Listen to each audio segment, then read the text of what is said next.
The Jungle Radio Show, your Monday home for hard rock, hair, and pop metal on WXAV 88.3 FM Chicago and streaming globally at WXAV.com. I'm your host of The Jungle BC. Thanks so much for tuning in. We are on the air every Monday, 9 p.m. to 11 p.m. Central. I told you we would have a special guest joining us on this edition of The Jungle. So now, on the Jungle line, from the early 90s hard rock hair band, Sunset Strip band, Sister Whiskey, is the former bassist and backing vocalist for Sister Whiskey. It's Richard Florio. Richard, welcome to the Jungle, my friend. Hey, guys. Good to be here. It's good to have you on the Jungle line. Thanks for taking the time out to chat with us. Yeah, absolutely. So, gosh, Richard, when we talk about Sister Whiskey's album Liquor and Poker, we're going back a lot of years. Yeah. You know, I think we were approaching, I think it's 25 years, like you could be inducted into the Rock and Roll Hall of Fame. And it was always my dream. You know, I watch a lot of these, every year I watch the ceremony. In fact, I think what's coming up, the broadcast. And I was like, wow, I guess we could have, our album came out in 92. So, yeah, I think we're a few years away, but we missed it by that much, as they say, you know what I mean? Well, and this past year they went and inducted Kiss instead of Sister Whiskey. What were they thinking? Right, yeah, well, they got their own problems, I guess. So, what a neat experience you must have. 5 young guys making great rock music, making music that they love. Tell me about the experience. Well, I mean, it's kind of the same old tale of, you got a couple of guys who, all meet out in Hollywood, and, the tail end of what was a really amazing time in Los Angeles on the Sunset Strip. And I wasn't there for the real heyday, which was the late 80s. I got to LA in 91, but the Strip was still kind of hopping, and there was like things were going on that you just did not, could really comprehend as a young man in a rock band. I mean, that was like the Mecca. There was like rock bands were happening, and there were girls, and there was plenty of things to get, in trouble with.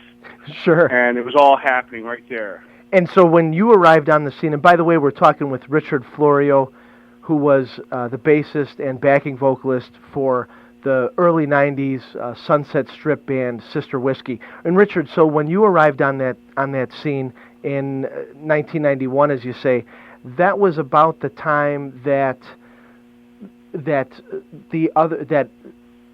several other late-comer bands had arrived on the scene, such as like a Swingin' Thing, a South Gang, a Wild Side, right? Right. Yeah. When I got on the scene, in fact, the Swingin' Thing guys, who are really good friends of mine still to this day, they were like the big dogs on the Strip. I mean, they were selling out. When I moved here in March of '91, they were selling out two nights a weekend. So Saturday and Sunday were selling out anywhere they played, pretty much the Roxy, the Whiskey, Mazari's, wherever. And they had a huge following, and they were like what we were trying to aspire to. And they lived in the same building as us. We lived in a building that I found out later was kind of like a rock and roll schoolhouse. Like for past years, it was this building on Sycamore and Hollywood, and a lot of people know this building because the Guns N' Roses guys used to live there. And at one point, I was kind of palling around with Steven Adler, and he came over to the building, and we were like, he was like, "Oh man, we used to all live in this building, and we did this there, and we were jumping off the balcony, and this happened here," and we were like, "Whoa!" And he was like telling me about all the crazy parties, and it was just one of those magical places where it was just tons of musicians, again, lots of girls around, and they all partied in this one building. It was like really weird, like one of those things. Wow, and if you were palling around with Steven Adler at this point in time, 1991-ish, you were palling around with a guy that was in a band that was the king of the world. Guns N' Roses was huge at that time. He had got thrown out at that time. He was like on out. He was like, he was not in the band. He had just, been thrown out. Okay. And we, we were introduced by our producer, Dana Strum, and he introduced us, and, we kind of hit it off really well, he and I, and he was taking me to all his, strip clubs and all these kind of weird haunts, and I was, trying to keep up with him, but he's pretty out there, so it was hard to keep up with that guy. And you mentioned your producer, Dana Strum, introduced you to Steven Adler. Dana Strum from Slaughter, and of course, Dana Strum produced Sister Whiskey's album, Liquor and Poker. Can you tell us how you hooked up with Dana Strum? Well, again, okay, so we're in this building that I mentioned. It's called the Sycamore Terrace. Okay. I mean, it's you probably could look it up on the internet. It's a lot of famous dudes live there. Anyway, so it was some of the Sister Whiskey guys all lived in one apartment. It was a 1-bedroom.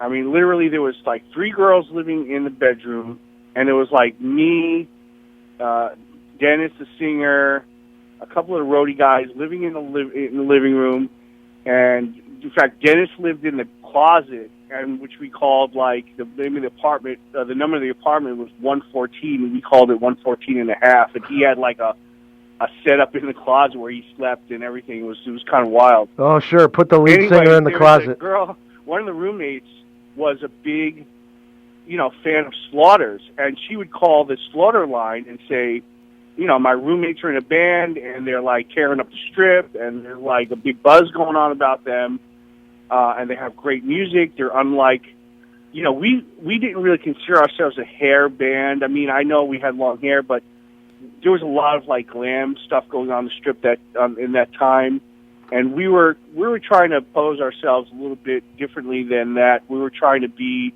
a little more harder edge, kind of the way Skid Row was, but maybe a little bit harder and a little more southern twang. And you have your music and your image. When I say image, I'm talking about the photo on your Liquor and Poker CD. I see a little bit of Tesla also. Yeah, sort of plain clothes. Yes. Yeah, we were definitely.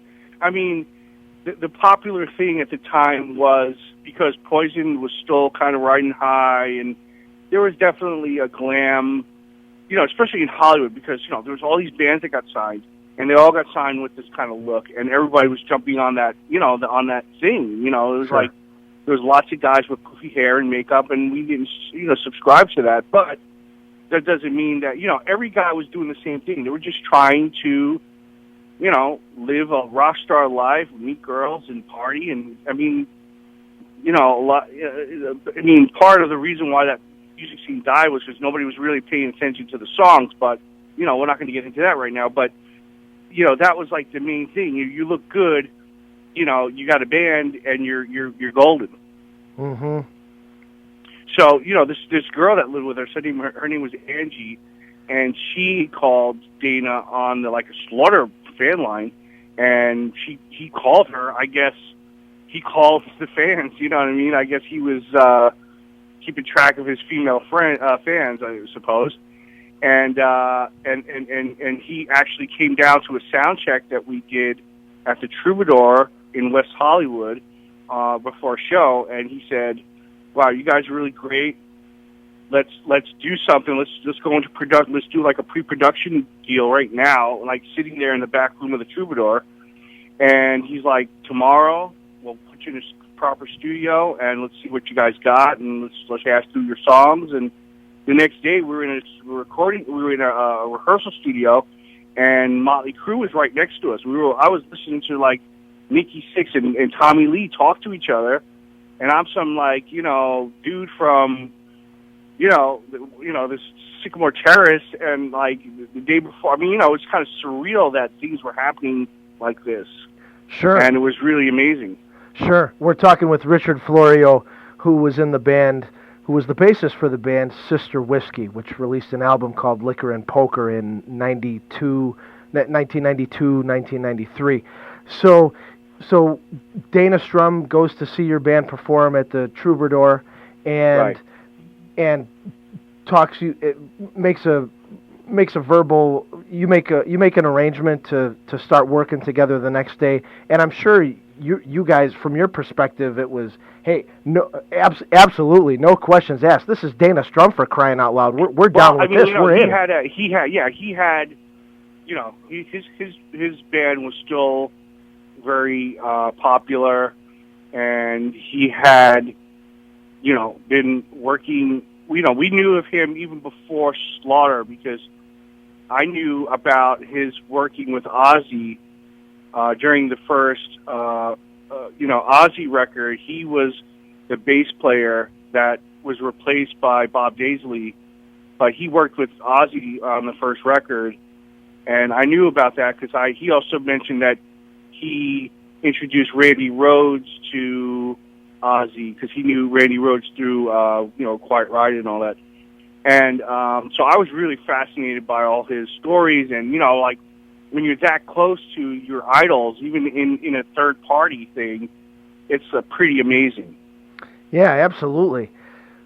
So then you work with Dana Strum. You how many, when you started working with Dana Strum on the album Liquor and Poker, how many Sister Whiskey songs that appear on that album were completed, or did you guys start from scratch? Well, that's a funny story because you labor over your songs, and we definitely had a catalog of songs. We played almost a year plus on the Sunset Strip, developing our sound and tweaking songs and rehearsing, and then when we get into like a real situation with a real dude and bringing in real people that are like scrutinizing everything, things start to change. So some songs stayed, and we wrote some songs in pre-production. I think a little bit of that kind of hurt the band because, we were trying to sound like something that we were kind of getting away from what we were originally doing, and it was fine. I mean, the songs we were writing were good, but they definitely were different than what we were playing out on the Sunset Strip. And, we were just doing it because basically we were being, led down that path, which felt good at the time. So there was no there's no regrets in that way. But when we did go to pre-production, we were doing it 5 days a week, 8 hours a day plus. We were rehearsing. We were just like, our ears were bleeding every day basically, and we really just put together a pretty cool set, and we really redefined a lot of the songs. And we're talking with Richard Florio from Sister Whiskey here on the Jungle Radio Show. The Jungle is your Monday home for hard rock, hair, and pop metal on WXAV 88.3 FM Chicago, and we stream worldwide at WXAV.com. And the Jungle is on live every Monday for 2 hours, 9 p.m. to 11 p.m. Central. And Richard, what element or what are a couple elements that you could point out that maybe started to appear in the songs that you were writing for Liquor and Poker that were different than the catalog that you had built up for your live shows, or the opposite, or were there a couple elements that were a part of you guys that started disappearing when you started going into pre-production?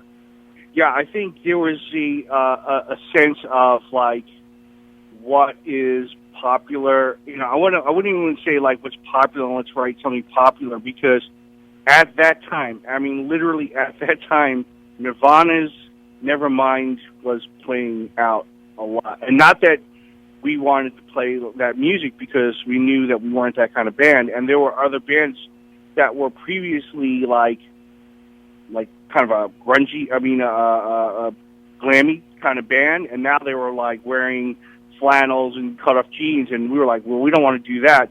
But when I said that, what I meant was that we were collaborating with Dana in writing, and previously it was just us. For better, for worse, it was our songs, and we weren't used to somebody kind of telling us, "Oh, that's good" or "that sucks" or whatever. So the result of those collaborations led us down to a path of things that we weren't really used to doing in writing songs and the way we were writing songs. And then, like, there were some songs that he was like, "Here, play this song," and we were like, "Okay." And it was a good song, but it wasn't necessarily the songs that we, like, rewrote as a band. It was like we wrote them as like a group, so it's kind of different. Yeah. And I wouldn't say that we were missing things, because I think in doing so, like anything else, you learn from a great musician, a great guy who's been there, been around the block, and he's going to teach you a thing or two. And that's definitely what happened, because there was like some really magical moments and magical stuff, but there was also some stuff that we were like kind of being not forced to do, but like suggested, "Hey, you should do that because it should suit you guys." Yeah, sure. I can understand what you're saying. It's kind of like there's things that you may have started to do when you were writing songs that you wouldn't have normally done Yeah, if that sixth person hadn't been in the room. But then it sounds like you're also saying that there can be some the silver lining might be that hey, maybe you learn a couple things about song structure or this or that, right? That being said, also Dennis, out of everybody that was in that room writing and participating in revamping our catalog, Dennis was writing all the lyrics, and he was like, there was a lot of stuff that was like, "Oh man, we can't sing about that. It's totally cheesy." Like Dana would say this, and like blah blah blah blah. Like, "Oh, dude, that's just terrible." And Dennis would be like, "No, I'm not going to do that. Let me go home and write something that's better." And he would write something and be like, "Oh, dude, thanks for doing that." Oh, so the lyrics that you guys were describing as cheesy sometimes were the lyrics that came from Dana. Yeah, and Dennis was resistant to that. Right. He was out of everybody, he was the one guy that was like really, really a staunch, component of, like I really have a direction here, and I don't really want to be swayed. So he really like stuck to his guns, and he really went home and did his homework. So it showed in the potential lyrics that could have been on that record were, not a lot, but I mean, there was definitely some moments of like, "Oh man, was he really want us to sing that?" So, sure, I know what you're saying. Yeah, we're talking with Richard Florio from the band, who was in the band Sister Whiskey, and you're listening to the Jungle Radio Show out of Chicago here on WXAV 88.3 FM Chicago, streaming worldwide at WXAV.com. The Jungle is your Monday home for hard rock, hair, and pop metal. And yeah, Richard, that doesn't surprise me. Now, the band, we're talking about Dana Strum, who produced Sister Whiskey's album Liquor and Poker. I'm a big fan of Slaughter. I enjoy their music. Our listeners enjoy their music.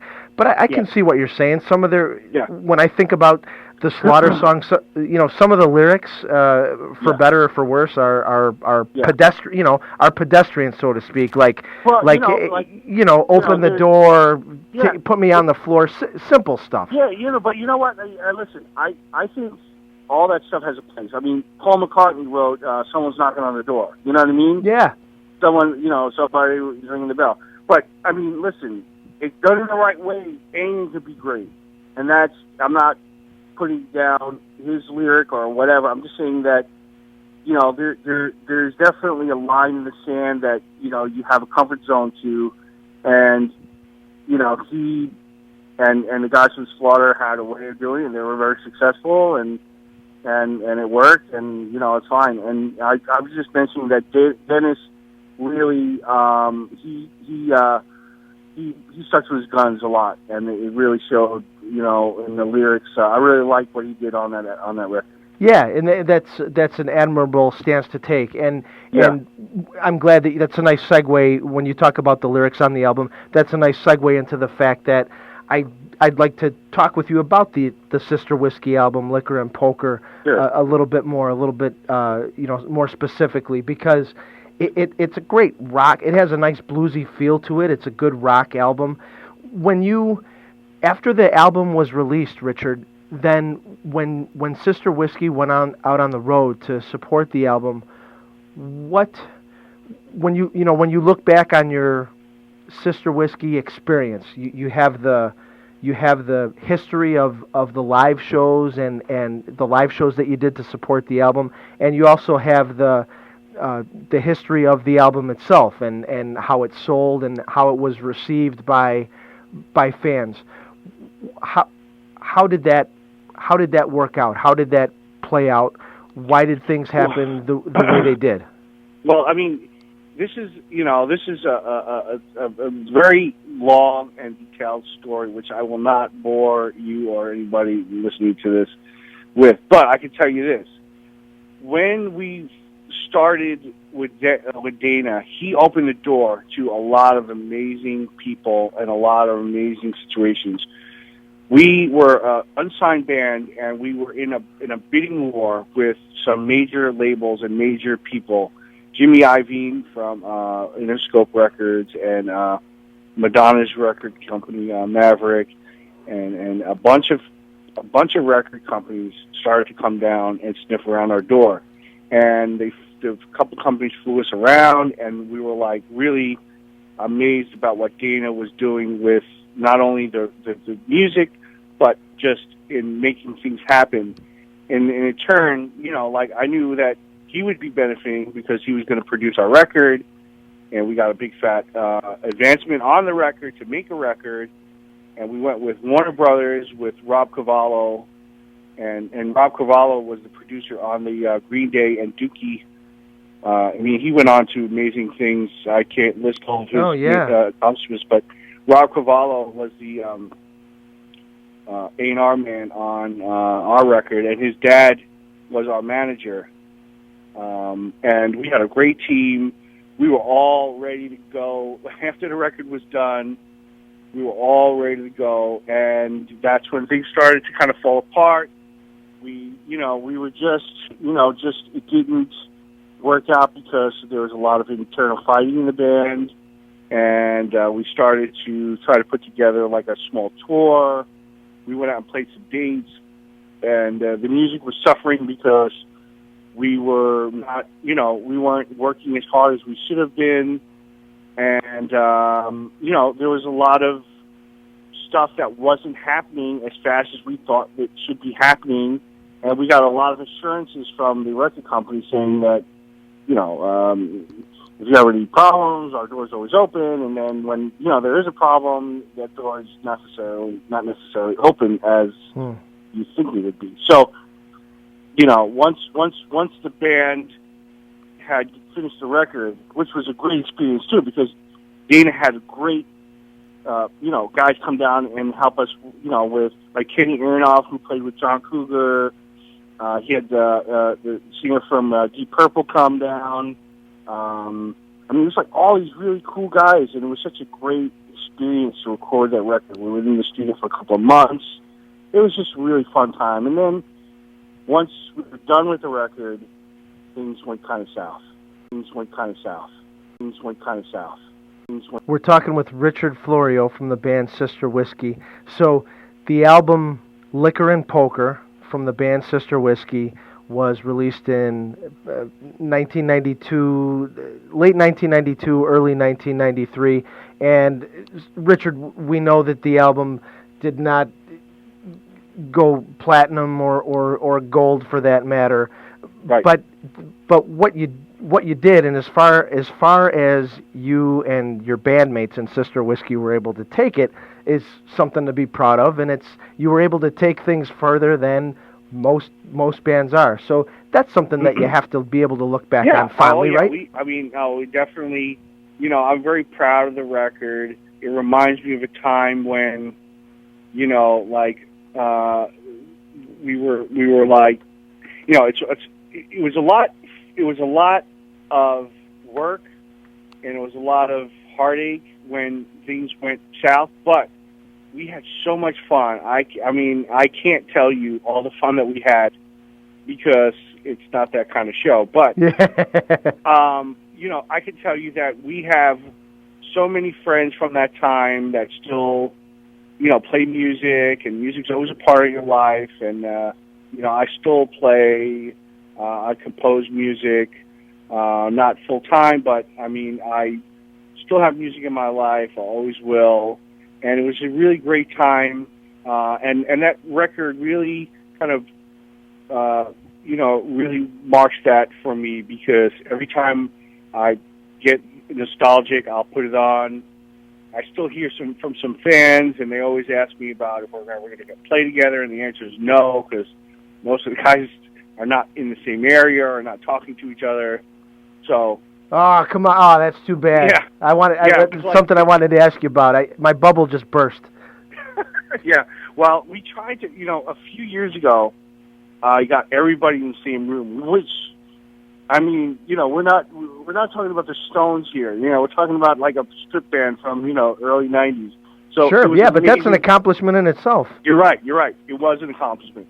So I got everybody together in one room, and I was like, okay, because we had some, now the stuff that you got, before the Liquor Poker record was our demo, which really had a lot of circulation back before we got signed. We had 4-song demo, which Anthony from LA Riot Survivors Records in Europe re-released in the past few years, and he's gotten some pretty good response to it.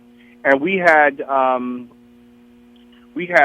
put that out, and we had 4 songs on that CD, and we had some other songs that weren't recorded yet. So we were like, hey, why don't we just record those other songs, package them all up? And there was a record company that wanted to release everything. So we're like, okay, yeah, let's do it. So we got in a room together, we played, and it was just one of those things. It didn't, it wasn't a good time for everybody. So we were like, yeah, let's just not do this. So that was the end of that. Interesting. And that's probably something, and by the way, we're talking with Richard Florio from Sister Whiskey here on the Jungle Radio Show. And that's the fact that you say it wasn't really happening for everybody when you guys got in the room and tried to, started to bang out the songs. I'm guessing, Richard, that it's something, and I'm not a musician, so correct me if I'm wrong, but whether or not the magic was there or was going to be there was probably something that you were able to tell as soon as you plugged in. Is it right? Is it something you were able to notice right away? Yeah, but it's different, because music is like when you're making music together and it's kind of happening. You look past all that other stuff. Almost spit it out. You look past all that stuff. But as soon as the amps go off, you're right back to with the same people that you hate. So, I'm a music fan. I know the stories about Mick and Keith and this one and that one, and they can't be in the same room and they hate each other. It's because of the music that they can still play, and I'm sure that if they didn't have the music, they wouldn't be even within 100 yards of each other. Yeah, right. So the music or the success of the music, the magic that the music makes transcends any problems in the relationship. But you gotta, you gotta get the people in the room, and there's gotta be a motivation. And for those guys, it's millions of dollars. so that is definitely a factor.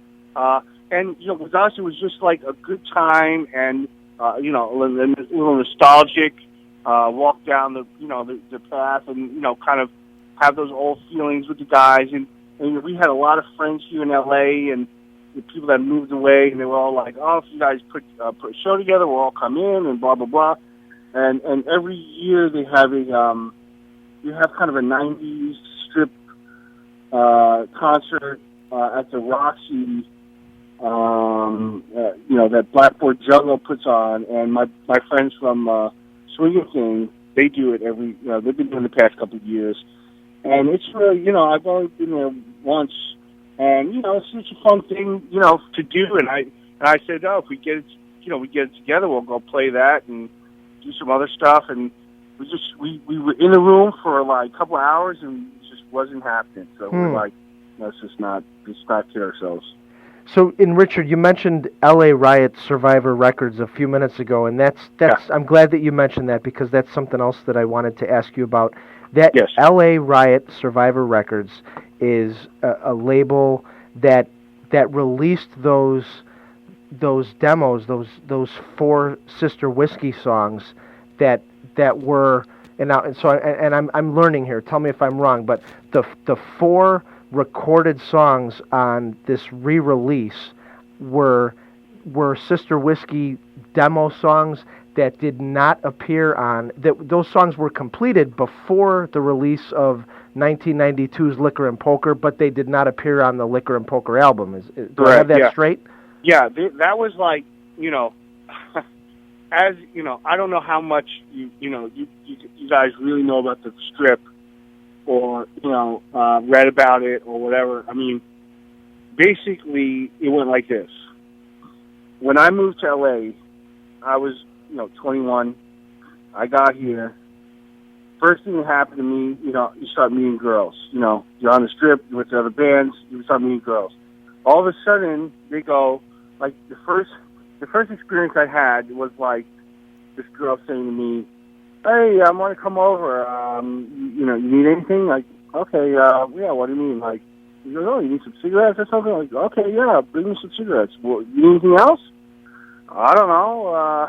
Maybe some milk. He's like, next thing you know, she shows up with bags of groceries, and it's just the way it was. It was so bizarre that girls would just buy stuff for guys in bands, so guys can live the rock star life. And you had all these girls that are, like, hanging around, buying stuff for you. And that's how the demo went. I met a girl. She was, a little bit older. And she was like, "Hey, you guys are really great. Why don't you go into the studio and I'll pay for it?" And we were, like, broke. And we were like, all right. So we contacted, like, a guy who had a studio. And we went in there. And we wrote one of the songs in the studio. And we had, spent a couple of days recording, and that CD with the 4 songs on it was like, we were selling them at our shows and selling them on the Strip to survive, and we were surviving off that CD for a while, not living large, but, when you got no money and somebody pays for $20, you got food for like 2 or 3 days. Yeah, so that demo basically helped provide a modest income, but it also planted the seed so that the Sister Whiskey image, and so that your music could spread. Yes, and it was like only through the generosity of our fans and the person who financed that recording session that we were able to fulfill a small dream of ours, because that really did lead to us having more success, because we would go to bars and they would play our CD, and the music would play while we were there. I mean, it was really a wild time, because you got all these bands. They were like gangs. They all walked around with giant hair and leather jackets and spikes, and they all went in groups. And it would be like all these groups of guys and girls, and everybody was like, it was really, really an amazing sight. I mean, it was just pretty wild, and you had all these guys kind of doing the same thing, trying to get signed and trying to live and trying to fulfill some sort of dream. But it was really all about, not working a straight job and trying to be a rock star. That's what it was really about. What a scene! What a life! And Richard, I have to tell you that my favorite Sister Whiskey song is not on Liquor and Poker. It's one of those demo songs. Which one? Cold Shot of Water. Right. I think Cold Shot of Water is a great tune. Yeah, that was like one of our. That was one of our I don't know, one of our most popular songs we played live. People like knew that song. It was like one of our favorite songs to play. It got a huge response. And when I said before about changing, slightly the trajectory of our writing style, well, that's kind of it. We were slightly more Southern twang, Allman Brothers, Skinnerd, and then we kind of went towards the way of Aerosmith and a different way. So it was a slight change in writing style, but it was still enjoyable. I still had a great time, and if you press me too, there's a lot of good songs on that CD that Anthony from LA Riot Survivor Records released, because there's 4 songs that are recorded, and then there's like three songs that were recorded live in 1992. Yeah, they were recorded live. So all those songs, I really have a great time listening to those, because those are the ones that are the most pure. It reminds me of we were really, a band. We were really because when you have nothing, and you guy standing next to you has nothing, I mean, you go for it. I mean, that's what we were doing. We were going for it. Yeah, and you were young and raw and hungry. Yeah, we just, this was you have a window. I mean, the window is between age whatever and age whatever. I mean, you either do it then or you pretty much, you missed the train. So we were really aware of that. And when you're broke and you rely on the guy next to you, it's like being in a war. And you take stock of your friends, and you treat them like family, and that's what we were. We were like a big family. We didn't get along all the time, but it was a really fun time, and that's what reminds that demo, that whatever you want to call it, before the Liquor and Poker record, really reminds me of that feeling and those guys. So the band was Sister Whiskey. Sister Whiskey was on the Sunset Strip scene in the early 90s. Sister Whiskey recorded some songs, released a demo in 1991, and then went on to record an album with Warner Brothers in 1992 called Liquor and Poker, which is a full album, full CD, right. Liquor and Poker.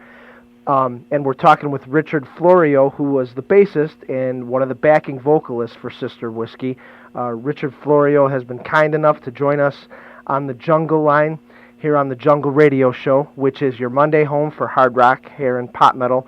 We're on every Monday, 9 p.m. to 11 p.m. Central on WXAV, 88.3 FM Chicago, and we stream worldwide at WXAV.com. And I'm your host of the Jungle, BC. Thanks again so much for listening.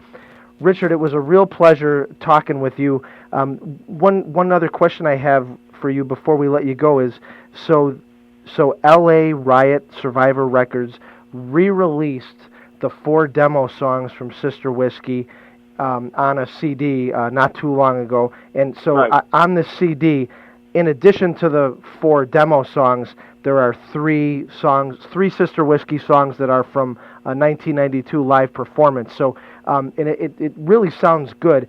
I presume LA Riot Survivor Records has a website or Facebook page that somebody could go to purchase that?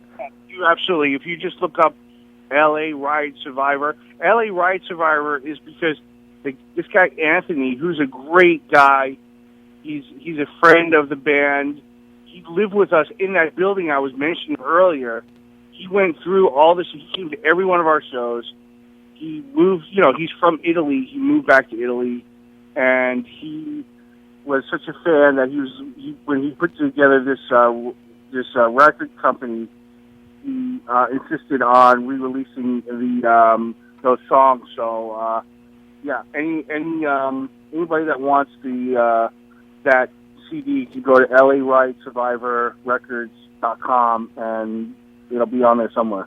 All right, and if listeners aren't quite sure if they want to go that far, they're definitely going to be getting a taste of Sister Whiskey here and there for a long time to come, because Cool. we're happy and proud to have Sister Whiskey's music in our rotation here on the Jungle Radio Show, Richard.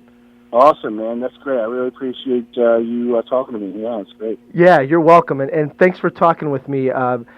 Heard some great stories from you, and it's really neat to hear you talk about your experiences with Sister Whiskey and your experience in the early '90s on that Sunset Strip scene. And I know if I know how much I enjoyed it, and I can only imagine how much our loyal listeners enjoyed hearing you talk about that.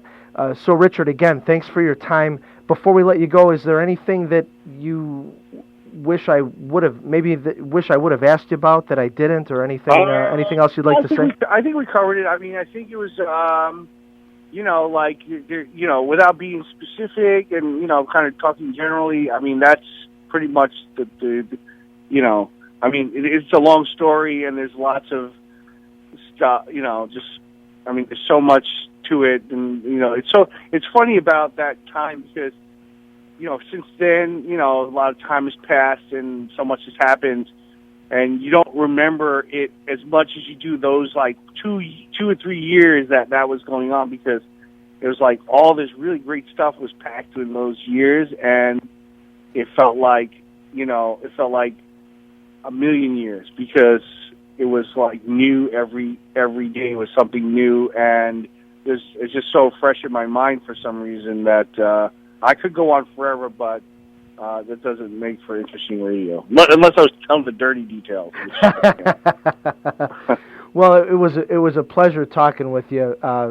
We'll do our small part here on WXAV Radio Chicago to keep the spirit of Sister Whiskey alive, and I hope sometime down the road, maybe you can take a few more minutes of your time and join me on the Jungle Line again. We'd love to keep in touch with you. Yeah, that'd be great, yeah. Anybody wants to get a hold of me, we had some fans from that area, so, I'm on Facebook, Richard Florio, Facebook, whatever, so hit me up and, whatever. I mean, and actually, Sister Whiskey has a Facebook page, too, so you can look us up there. It's all old photos and flyers and whatever. So okay, so listeners and fans can check out the Richard Florio Facebook page and or the Sister Whiskey Facebook page. Richard, best of luck to you and your family. Thank you, sir. Thank you very much. Thank you, sir. Thank you very much. Thank you, sir. Thank you very much.